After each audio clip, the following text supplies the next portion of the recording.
Welcome, everybody, to Funeral Nation, episode 201. I'm Ryan Fogmartin. That is Jeff, the Funeral Commander Harbison, and this is the funeral profession's only weekly news show, entertainment, information, brought to you by C&J Financial. The folks from Rainbow City, Alabama. I think this ad that we have is probably the best because a handshake means more than anything. Let's go ahead and run that, Ryan. If all insurance assignment companies say they pay fast and are easy to work with, why do twice as many funeral homes choose C&J Financial? Over the past 2 decades, C&J and its affiliates have served in excess of 633,000 families and funded more than $3.6 billion in assignments to funeral homes and cemeteries throughout North America. If you're tired of the hassle, headache, and cash flow delay in processing insurance death claims, C&J's Fast Funding program can help. Let us show you why thousands of funeral homes across America choose C&J for their assignment funding needs, and why many associations, accounting firms, and industry leaders recommend C&J to their client and members. In every business, there's one gold standard. In insurance assignment funding, it's C&J. Okay, Commander. Well, we have a great guest on today. Pretty excited about it. Getting some insight on what's happening on the kind of public side of the funeral space in terms of the companies that are public facing. Some good information from Mr. Tom Anderson of Funeral Directors Daily. Yeah, he's a great guy. I love his perspective, and frankly, I think he brings to the table what we need as an industry, sort of some common sense talk about what's going on. But you know what? The biggest news this week is Disrupt Media, Inc. Hey, dude, come on. You know, I remember when you were in a basement or something, a garage, and now you're just like way up there. And just think those outfits that they said wouldn't work. I didn't see a lot of those folks on. What was our buddy up in New York? You remember him? Oh, shoot. Yeah, I put his name out of my head. I can't remember. Mr. McWeeny or something. I don't know who he was. But, you know, you should play the song, How Do You Like Me Now? Yeah. Well, thank you. Thank you. It's a big accomplishment for our team. You know, we've grown substantially over the last few years. And yes, you and I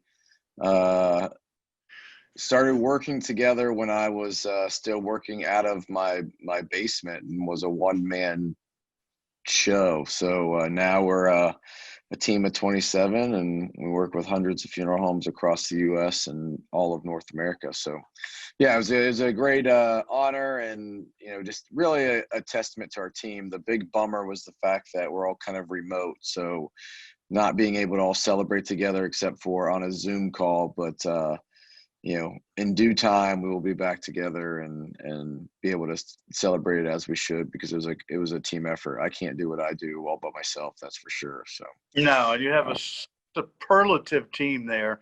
I mean, I deal with them on lots of different levels, from C&J to here with Funeral Nation to other projects. And kudos to all you guys there. Thank you. I love them. They're a great crowd. Some other interesting news I watched or saw where NFDA did their annual consumer survey. One thing that popped out, I haven't seen the entire report yet, was that the reasons that people choose funeral homes. And what emerged was price. Mm-hmm. You know, that was down around 19% for the last 2018 and 19. It's jumped upwards of 40% now to the number one reason as far as statistics are concerned. What do you think about that, Ryan? I have a couple thoughts. I had a conversation with a funeral director a few weeks ago who said, hey, cremation is just eating me alive right now. We're getting calls, but we're getting cremation. And I said, well, you know, you've had us run cremation ads for the last 3 months at a very low price point. What you market is what you get. So if you're not making the margins on that cremation, then we shouldn't be marketing it at that price, because that's what we're going to get. And so when we look at the consumer being, price being a big factor in why they choose a funeral home, we've made it that way. We've made it about price. You said it yourself, for the last 3 or 4 years, it hasn't really gone above 18% as being a factor in the decision of the family. Yet we've continued to make all of our marketing this low cost price driven because there's somebody that does it for $695. Well, guess what? When you go down to $695, there's always somebody that's going to be doing it less than you are. So that's kind of my opinion. I think we've made it about price in the profession. And when you make it about price, you get what you market. And so the consumer's going, wait a second, there's all these low cost options now. Well, I'll just go back and forth to see as cheap as I can get it. Well, we've done it to ourselves, man. It's just bad choices. Right. And the ones who are marketing the lower cost provider are eating up the internet space and doing online versus, hey, you know what? I'll put an ad on our diner's paper placemat. We've always had success there. Oh, wait. Don't forget the tried and true yellow pages. That's right. Do you remember not long ago, I wrote an article for one of the magazines, and the lady just wrote me a letter and sent it to me, just berating me because of yellow page ads. So I'm like, sorry, she probably never seen the show. But the point being is, it's a different world, and you can't charge what you need to do, what you need to charge for your overheads and coverage. And so I think when Tom comes on, we'll see what the public companies are doing. I can tell you they haven't backed off and going down, right? That's right. Now, they're getting less revenue per call because of what's going on. But this, I guess, is another segue for a conversation is don't wait until October or the first of the year to change your prices. If you're sucking eggs right now financially and not making as much money, you need to change your pricing, all right, to recoup that, which you really can't in some degree. Dead people are gone, but you need to pay attention to your business. Anyway, speaking of business, let's bring Tom on. He's fabulous. And I think everybody's going to enjoy his perspective about public companies in the funeral and cemetery space.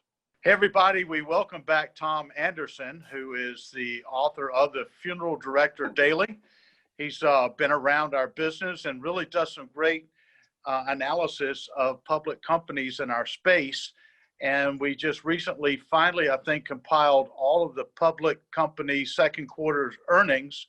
So why don't we just turn it over to you, Tom, and you share with us your insights. I will. Thank you, Jeff, and hello, Ryan.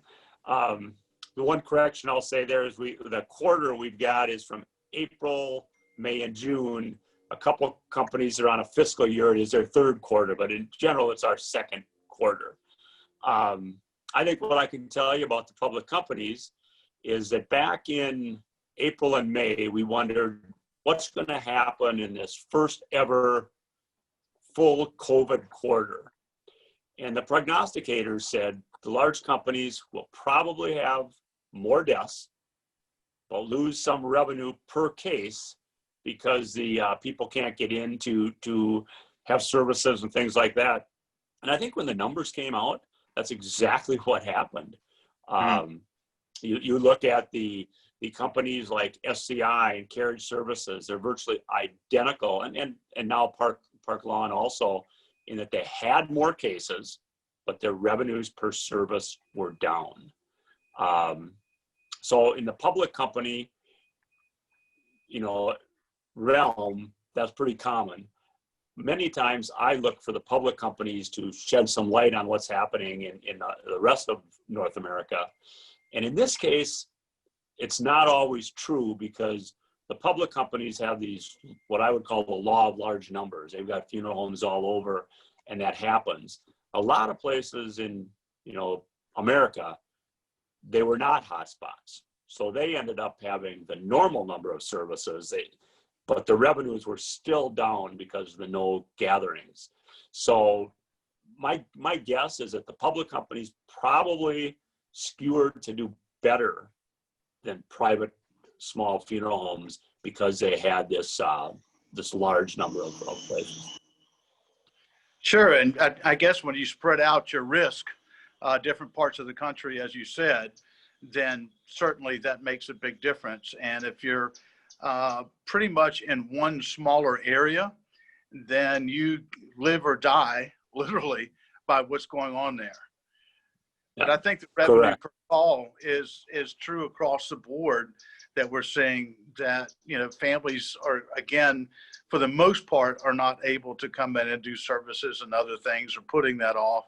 But what I find interesting that we'll see off of this third and fourth quarter are the people who've passed during this COVID crisis. Would they have passed during that forward time period? And so is there going to be a significant dip in death? Do we recover back off revenues? Do funeral homes actually go out and change their GPL pricing based on poor performance? It'll be an interesting finish to the year. It's an interesting concept, because Tom Ryan of SCI, the CEO, actually brought that forward in his comments, saying, I think he called it a pull forward. When they have really, really bad flu seasons, they have seen the later months of the year, or the following quarters, be a slightly less. And we may see that, especially since it appears the COVID statistics, many, many people that are dying of older ages. And I think where it'll probably find, ramifications even more is in the casket companies. Mm-hmm. Batesville and the Aurora brand of Matthews had increases in their casket sales for the first time in a long, long time. And so I wonder if we'll see a pull forward effect in that, where they go backwards. Yeah, and interesting too, that's a testament to burial. Obviously a lot of their business is predicated on selling those caskets. So you're right. This is, along with everything else that's happened in 2020, we're going to see phenomenal, interesting results coming out. And how far does it last into the future? We're seeing that with conventions and everything else. So right now, I think it's an exciting time to be in the business, just from an observer, if nothing else. Yeah, and I would also point out, when I look at the larger public companies, it seemed that they their cemetery side of the business did much better in relation than their funeral home side, which makes sense in that the at-need portion, if people pass away and are going to be buried, they have to buy the cemetery spot. Sure. I think you will also see SCI is one of SCI, and quite frankly, Stonemore, which is a cemetery company, came through and had pre-need cemetery spaces increase, the pre-need. And I think that is a dynamic that they understand cemeteries, and they're able to get leads off what I would say companion sales of people who died and buying pre-need and going to the spouses and families. And I think because there was more deaths, they were able to turn that into more pre-need cemetery space. I agree. And of course, the topic is, obviously, death has come to the forefront, as COVID could strike anyone. So I think people considering their own mortality, thus pre-need, thus thinking about it, even younger folks, that this is a conversation we didn't expect to have in 2020. I think that's true. I think we'll see pre-need companies probably start marketing to a younger age group. I know there was some type of infatuation too with death, and even young people wanted to have their orders put in place because they were concerned that, what if this happens to me, even though I'm only 35? I want to leave a mark, a memorialization mark somewhere. Yeah, it's interesting. We've seen an increase in, historically, June, July, August are really bad months for pre-planning. So we've actually seen an increase in pre-planning through our social media clients with funeral homes, having great success lead driving right now, in a time period where typically they're historically just pre-needs non-existent, during the summer months. So it's interesting how the conversation has shifted as we've thought it, like Jeff said, our own mortality has kind of been brought to the forefront. And so I mean, for the death care space, and the profession as a whole, I think there's some things that have been positive of bringing that conversation forward, and people understanding the value of a service because that's been taken away from them, and understanding the importance of having that conversation for something that's unexpected. So, you know, it'll be interesting going forward the rest of the year to see how things play out on a public scale. And I tend to agree with you, Tom, that I think that we can kind of foreshadow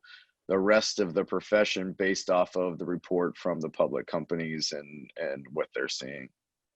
Well, I know when I was running my funeral home, I used to always buy public company stocks simply so I'd get their quarterly and annual reports. You know, they weren't, a lot of my time, it wasn't the internet. You had to get them by mail and everything. And I used to, you know, check my average, you know, sale with what their average sale was. There's certain dynamics in there that you can see and you can work on. And I think it behooves any private operator to really look at what's happening in the public companies.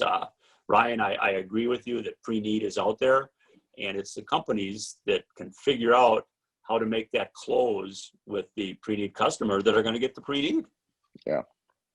I agree. Yep. Well, Tom, we appreciate you having on this morning. I know you're probably preparing for an afternoon golf session. We have to play out here in Arizona, tee off about 5:30 in the morning so we don't die or cremated on the course by noon.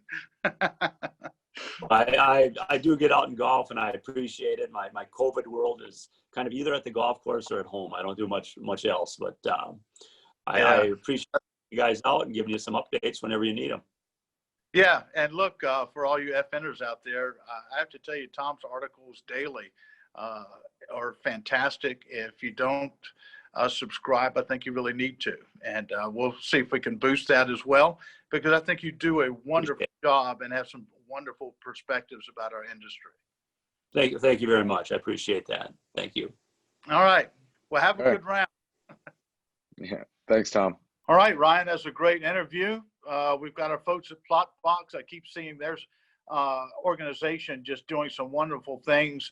They're looking for someone here in the U.S., I believe, in sales. So if you're interested, reach out to the team at Plotbox, because frankly, I don't think there's any better people in their space out here. That's right. They're doing fantastic things, and we're in a virtual world. We can't deny it any longer. Online is how we have connected dominantly for the last 6 months. So that's not going, we're not going to rewind when things are back to whatever normal is. So you got to embrace it. You can't deny it any longer, and you got to jump on board, and you got to do it right. Like just setting it up and automating everything isn't doing it right, and it's not going to help you win. So that's a different show. All right, Commander, episode 201 in the bag. And until next time, have a great effing week. Out here.